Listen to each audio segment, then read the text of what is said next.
Hello and welcome my friends, today we're going to take a look at some Dragunity cards. Just a quick note, this deck is going to be a bit more on the fun and casual side. Obviously, I'm going to go over a few cards that you can and might want to cut if you want to go for a more competitive version of this deck. But this is going to focus around more having a bit of fun, dashing out a big scary end board and then going from there. If you enjoy content like this and want to see more of this Dragunity deck, then let me know in the comments down below that you want to see some test hands and show that you like content like this, maybe with a thumbs up. Anyway, let's get right into the deck profile. So coming into the Dragunity deck profile, again, remember it is a bit more fun, a bit more casual, but the core of Dragunity I guess stays the same. Remus is just an incredible card and two Legatus to, be quite useful, get free bodies onto the field, and well, overall I think this combo, it's just insane how much it does for the deck. Then coming into the main tuners that do so much for this deck, Phalanx and Couse, a bit hard to see with this rarity, man. But yeah, playing two of these, I mean, maybe that's something that's cuttable in the future, but I feel like you really need these two cards, so playing one of them is maybe a bit too risky, but this is something where you can cut them for overall more deck consistency. But fret not if you actually have them in hand, this is not a bad thing overall. Then our normal summons, if we can't really go too ham and have to take a different path. We have Senatus and the one and only Dux. Dux is pretty neat in many cases, and Senatus does some overall pretty positive things for us as well. It's just for more consistency having a place, even if Remus is not in sight. We play one Guisarme. This is a card that everyone wants to love, but kinda... The fact that it's level 3 just screws us over. It's a really good card to set up like solo synchro plays, but the thing is, again, it's level 3. It doesn't really work well with most of our other cards that are either level 2 or 4, so yeah, we can only go into level 7 with this, and that's a bit unfortunate. Now coming to some of the bigger Dragunity monsters, one Mystletainn, one Leyvaten and one Gram. I mean, everyone knows Mystletainn, I think, here. Very powerful card and very needed for the overall strategy, for the overall rotations that we go through. Gram, another neat little card from Ghost of the Past, is more or less a permanent negate in some semblance. And Leyvaten, I mean, for extensive combos, it is right for us, and that's exactly where we're going with this list here. Then coming to some other powerful dragons and Dragunity support cards here in this list, we play obviously one of the goated Red MD and one Tempest. Overall, the only dragon ruler that we have so far. Anyway, playing this one with our overall strategy works out really nice in most cases. Then some of the discard fodder for our Gay Dark, Sephiroth, Garuda and the Baby Rock. This one's pretty great for our 5th summon anti-Nibiru combo. This one overall works well with resetting our field spell, obviously the Dragon Ravine. And Garuda is overall a nice extender if you, for example, have other cards already in rotation and just get extra bodies on board. Then these are some of the bricks that we play to be really mean and nasty here. Again, I'm kinda sorry we play the Buster Lock and also a bit of a light and dark lock as well. Yeah, with these out of the way, let's continue with some spells and traps. Obviously, we play 3, actually 4 times Dragon Ravine.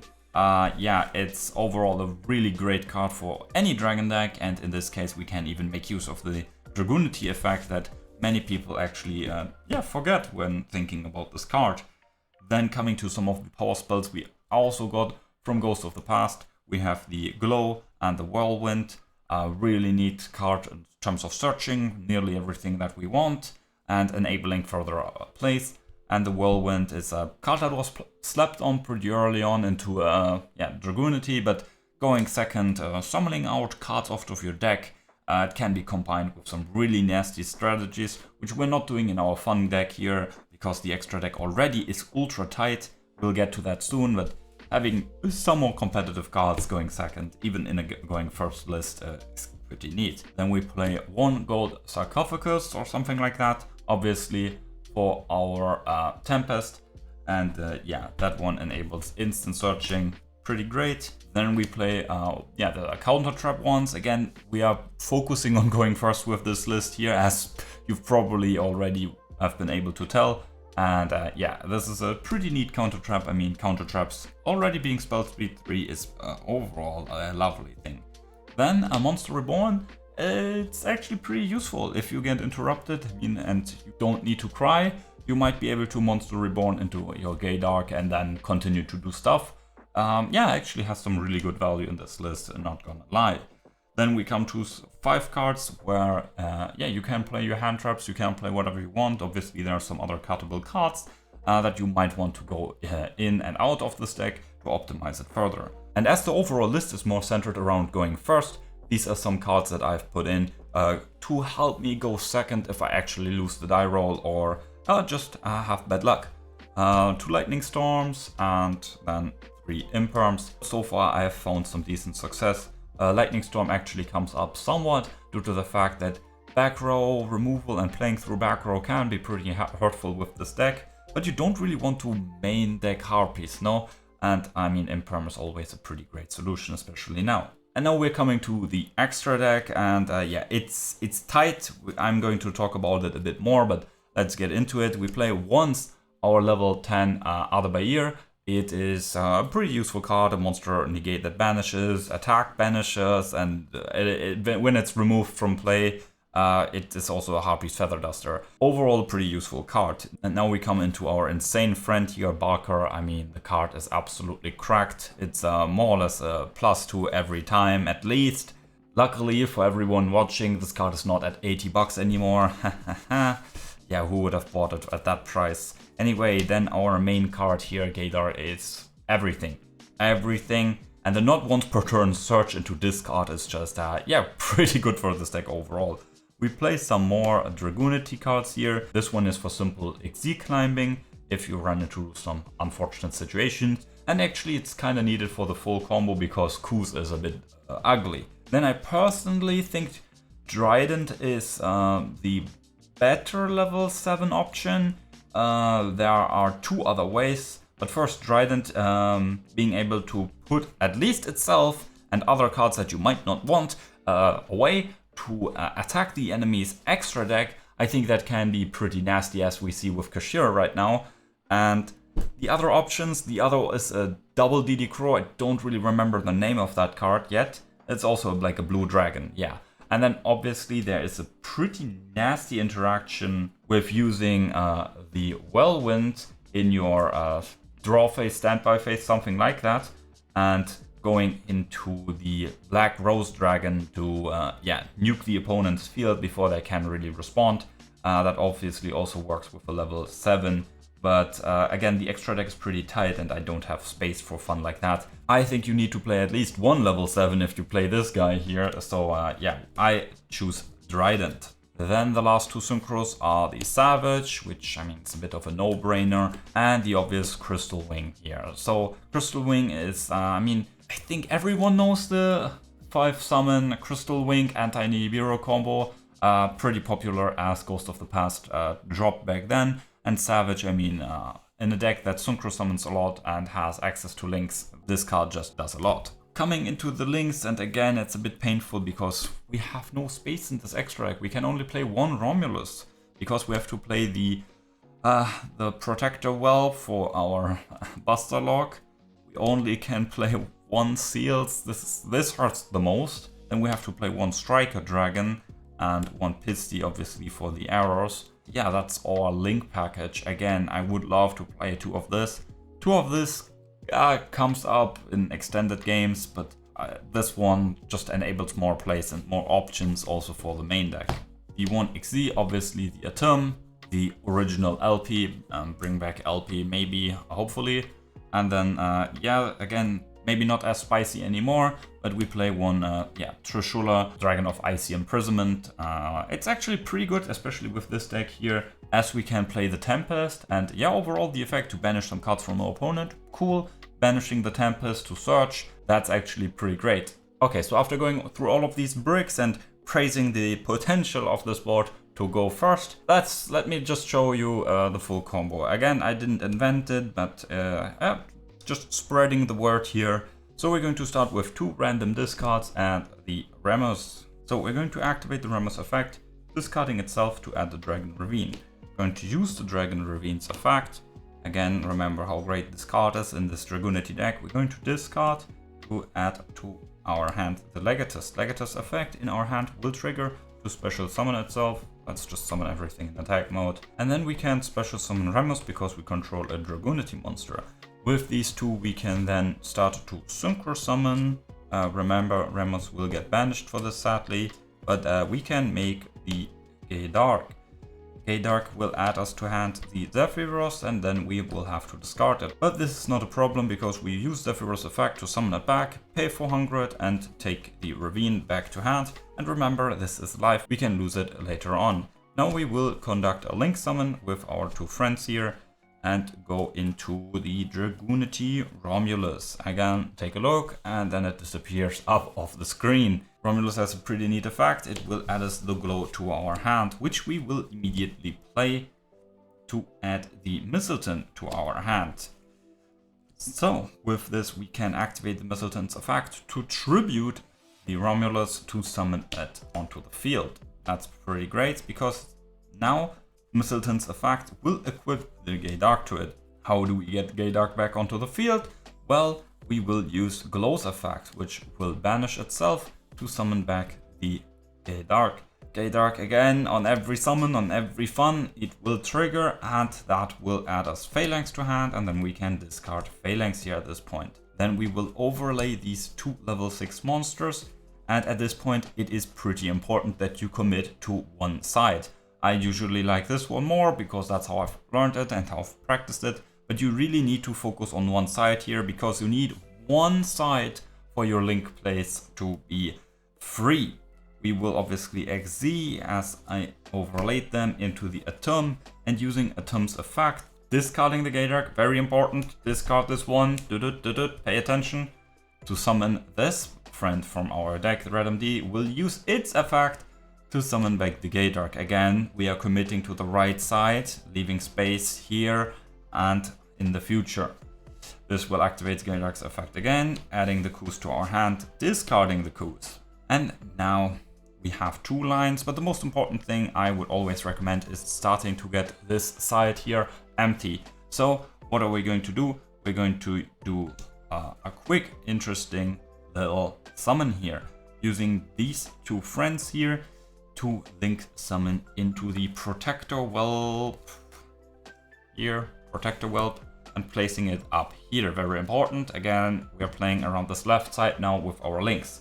Protector Whelp will mill the Destruction Sword, Destroyer Sword, something like that, into the graveyard. Great success for us here. Now we will use the Dragon Ravine that we have in our hand again, activating it once more and using the last discard in our hand to add the Dux to our hand. And the great thing so far is we have not conducted a normal summon whatsoever, so we will do just that. Normal summoning the Dux and using its effect to adding the Couse, or rather equipping the Couse to the Dux. Now we will use Couse effect. Again, these are also greatly not once per turn or something like that, to summon itself back when it's equipped. Also, if we synchro summon with it, we can make it level 8, and that is some great success, because that's exactly what we're going to do. And summoning our first Barker, you heard it right, first, we're going to do that at least once more. Using Barker's effect to equip some friends to it, and yeah, it's pretty important. Never equip the Gaydark to the Barker, you don't want that, nope. It's pretty important that you equip the Couse and the Phalanx to it. And then I would always advise to equip at least one more. You can use the Dux here in this case. So at this point, both of these effects will trigger once more, and let's just conveniently summon them in these 2 places. And well, what can we do with that? We can do some really fun stuff. Let's link them off into a Striker and into a Pisty. So With that, we have activated his Thief's Conditioning or ability, whatever, to conduct the Reborn effect. We will reborn the Gaydark, but very important here at this point, do not use the effect just yet, because that's how it works. We can also wait for a while. We will use these 3 pretty cool link cards here, all of them, and banish them out of the game with them to conduct a fusion summon into our Icy Imprisonment friend. Let's just summon him up here to have some more space. A pretty cool card, not gonna lie. We will banish some cards from our opponent, but we're not about that at this point. We're going to banish the Tempest from our deck as well, which will allow us to add to our hand the Leyvaten. Pretty great thing here, honestly. Because the problem with Gaydark is it has a level restriction, right? It's limited to level 4, so we have no way to search Leyvaten through the Gaydark. But the Tempest comes in handy and adds our friend to our hand.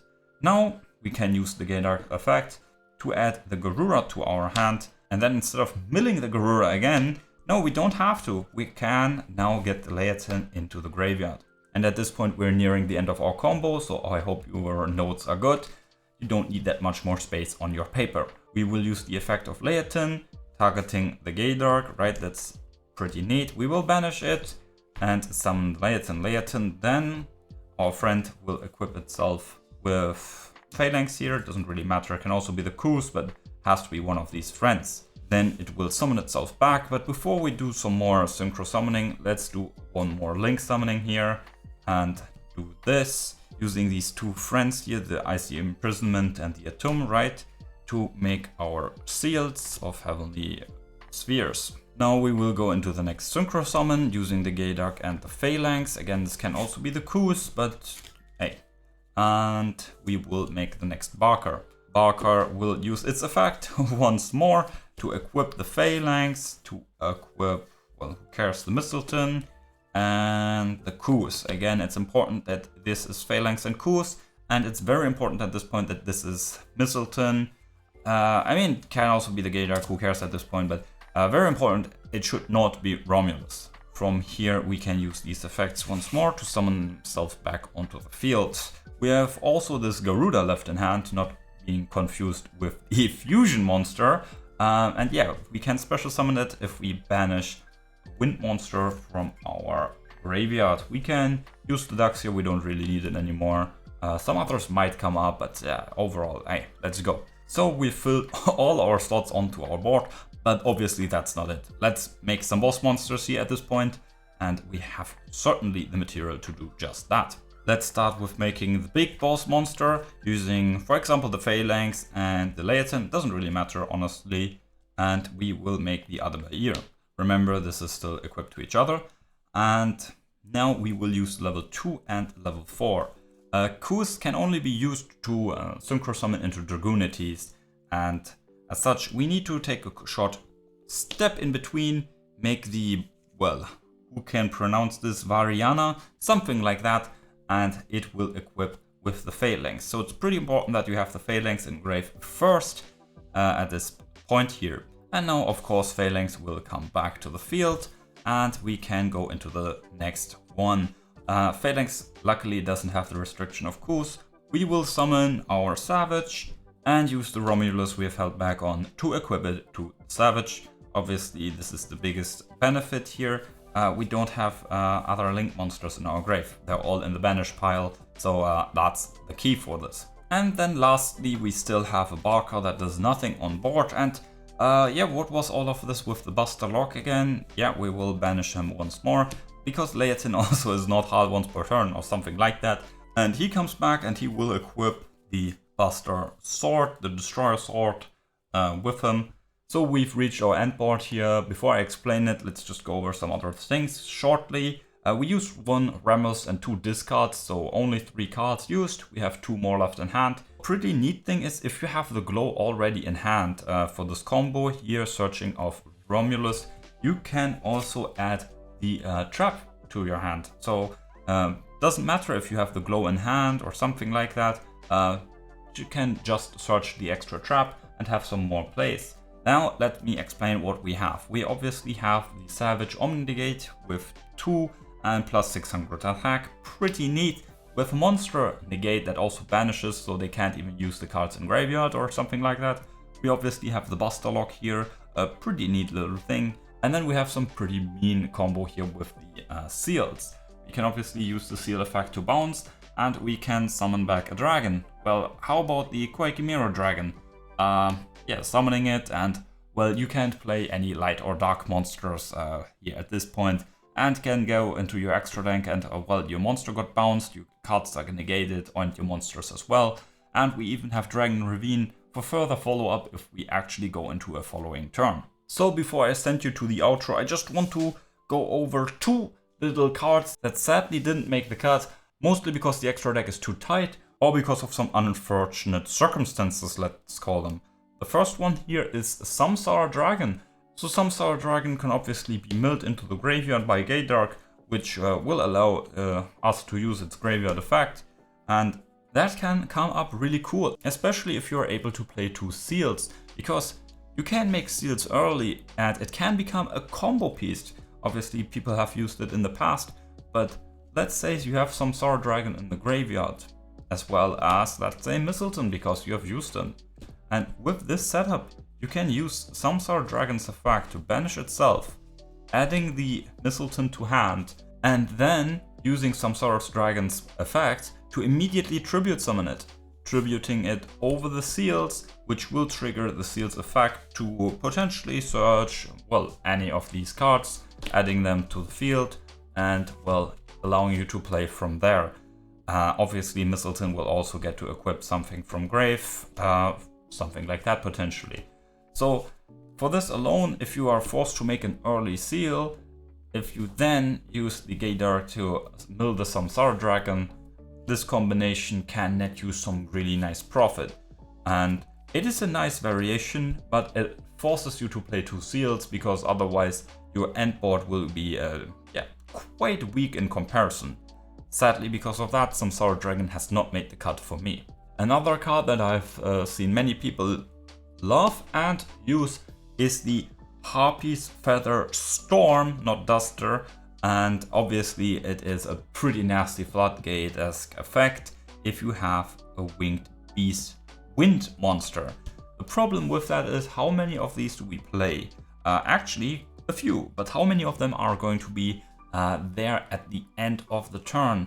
Obviously, you can just leave them be, but that also feels bad. So what monsters am I talking about? We have the Dux, the Garuda, the Legatus, the Senatus, and the Baby Rock. Yeah, not really the type of monsters that you want to have on your end board to be able to activate the Feather Storm, which, again, it's a great effect, but purposefully leaving these cards on field just seems a bit rough. So I hope you enjoyed this deck profile and the extensive Dragunity combo at the end there. And well, yes, this combo loses to Nibiru Heart. Hopefully you enjoyed it nonetheless. It is not the most competitive deck list, again, due to the amount of bricks we have to deal with, but you can easily cut some of these out and change some stuff in the extra deck around, just like I explained, and then this deck will become even better. Sadly, so far there's no Dragunity support on the horizon, but this deck is still a lot of fun. With that, you might want to consider subscribing to not miss out on more fun and competitive deck lists and death stands in the future. Anyway, take care my friends, and bye bye.